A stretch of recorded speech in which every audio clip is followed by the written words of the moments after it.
prize for having learned how not to cry.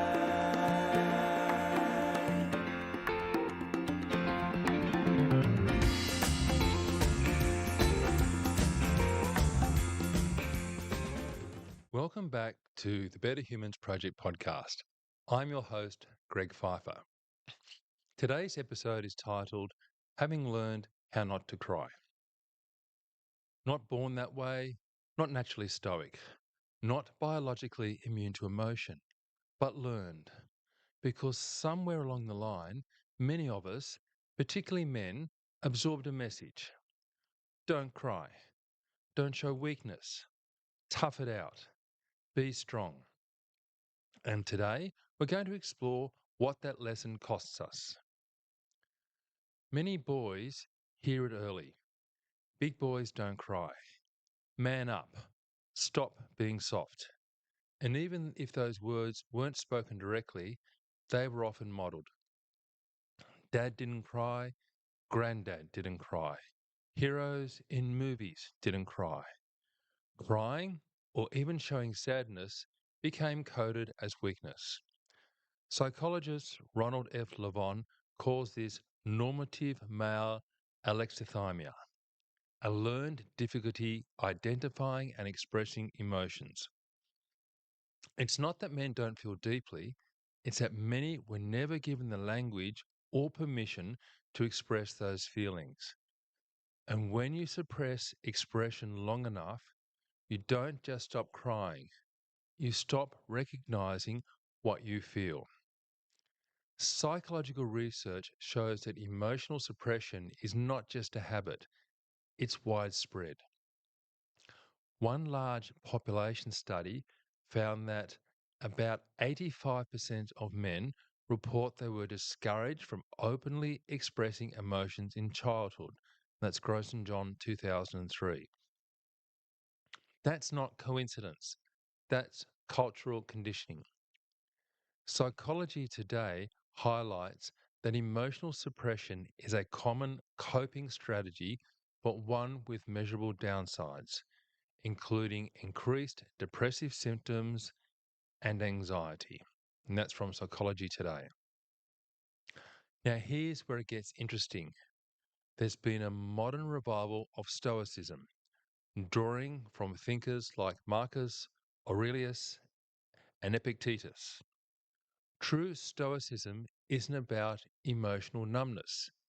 It's about accepting what you can't control and responding with virtue and clarity. But somewhere along the way, Stoicism got translated into something else. Feel nothing. Be unshakable. Don't let anything get to you. And that isn't Stoicism, that's suppression. Emotion researchers like James Gross clarify that suppressing emotional expression doesn't eliminate emotion. Instead, it increases internal arousal, measurable increases in heart rate and blood pressure as the body works harder to hide what it's feeling. And that means you may look calm while your nervous system is working overtime. Studies from the field of emotion regulation show that consistent suppression increases stress hormone levels, reduces memory performance, it increases the risk of depressive symptoms, it impairs social connection. Long-term suppression is not resilience, it's cost. In other words, when you tough it out, your body doesn't. So suppressing emotions doesn't make you strong. It makes you disconnected. And here are some real numbers. A meta-analysis found that emotion suppression was positively associated with anxiety and depression across multiple studies. That's Chapman et al. 2009. Suppression has also been linked to poorer interpersonal functioning and lower relationship satisfaction. That's Appleton et al. 2013. Another study observed that individuals who habitually suppress emotions show less physiological flexibility, meaning their bodies stay in a stressed state longer. That's Butler et al. 2003. Research shows that chronic emotional suppression is linked to reduced life satisfaction and increased aggression or irritability. Because emotions don't disappear, they reroute. Sadness becomes anger, fear becomes control, shame becomes silence. And psychologist Brené Brown has spent years studying vulnerability and shame. Her work consistently shows that the inability to express vulnerability reduces connection, and connection is one of the strongest predictors of well-being. When men can't express sadness, they often lose the ability to experience intimacy, not because they don't want it, but because they were trained out of it. So let's go deeper. Long-term suppression of emotions is associated with elevated cortisol, cardiovascular strain, sleep disturbance, and increased inflammation. The body keeps the score. When tears don't come out, tension stays in. And crying itself has been associated with parasympathetic activation. That's the rest and restore system of the body. So emotional release can literally calm the nervous system. So the research is clear. Suppressing what you feel may feel like control, but it impacts both psychological and physical health. Emotional release is not indulgence, it's neurophysiology at work. So the question becomes, if we never allow release, what accumulates? Most of us didn't learn emotional suppression from lectures. We learnt it from observation. We watched men who appeared unshakable, men who endured pain without showing it, men who seemed untouched by sadness. So take Clint Eastwood. For decades, his on-screen presence was defined by emotional restraint. His characters rarely cried, rarely explained themselves, rarely revealed vulnerability. They absorbed pain and kept moving. And audiences admired that, not because they were emotionless, but because they represented control. And that control became associated with strength. Or consider Michael Jordan, one of the greatest competitors in history, relentless, focused, unyielding. But in the documentary The Last Dance, there's a moment where he becomes visibly emotional when reflecting on the cost of maintaining that level of intensity. It's a rare glimpse behind the armor, not weakness, it was humanity. Closer to home, we have athletes like Ben Stokes, who stepped away from cricket at the peak of his career to protect his mental health. He didn't tough it out, he listened to himself. And that decision likely extended not just his career, but his well-being. And even Nick Kyrgios, known for emotional volatility on court, later spoke about depression, loneliness, and self-harm. What many people had interpreted as arrogance or indifference was, in part, unexpressed pain. And when he named it, something shifted. Not just for him, but for the men watching. Because many had felt the same way. They just hadn't said it. So the men we admired weren't wrong. They did what they needed to do to survive in their environments. But we live in a different moment now. And the question isn't whether you can suppress emotion. You probably can. The question is, does it still serve you? Or is it simply familiar? Because strength isn't measured by how little you feel. It's measured by how honestly you're willing to live. So, why do we keep toughing it out? Well, it's because suppression feels safe.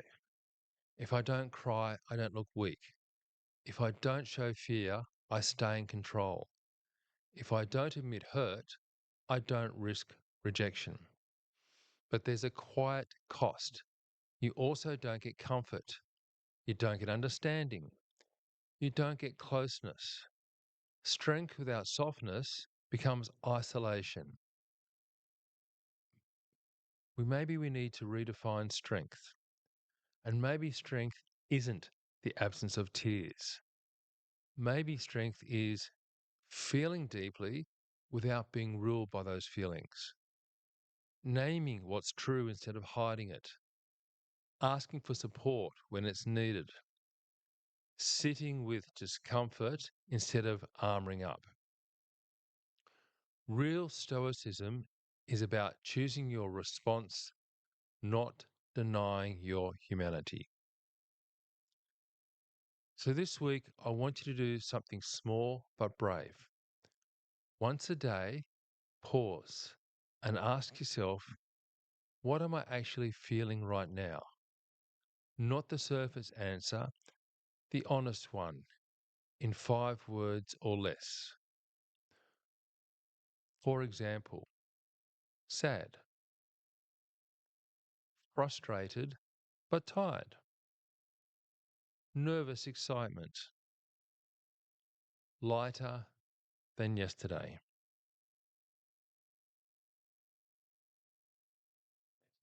And write it down or say it out loud. You don't have to fix it. You don't have to share it publicly. Just name it. Because what we can name, we can manage. What we suppress manages us.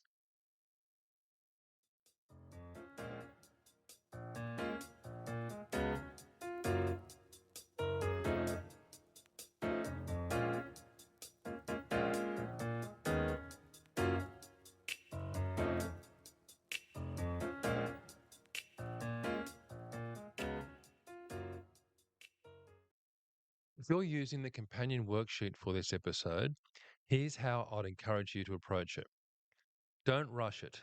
This isn't a productivity tool, it's a reflection tool. Find a quiet space, give yourself 15 to 20 minutes. Answer honestly, not impressively. If something feels uncomfortable, that's not failure, that's information. You don't have to complete it in one sitting. You don't have to show it to anyone. This is about gently exploring what you may have learned and deciding what you want to keep. Emotional suppression spreads not through instruction, but through modeling. A father who never cried, a coach who told you to push through injury, a hero who never showed fear. You learned that emotional control meant emotional silence. And over time, you didn't just stop showing emotion, you stopped recognizing it. And psychologists call this emotional restriction unlearned adaptation. It protects you in environments where vulnerability feels unsafe. But what protects you in one context can isolate you in another. Because relationships don't deepen through performance, they deepen through honesty. Today, we talked about what it means to learn not to cry and why that lesson was never about strength. It was about survival. But now, you're not just surviving, you're learning to live with emotional honesty. And that's a definition of strength most of us never got taught. Because maybe you didn't forget how to cry. Maybe you just learned not to. And learning can always be undone.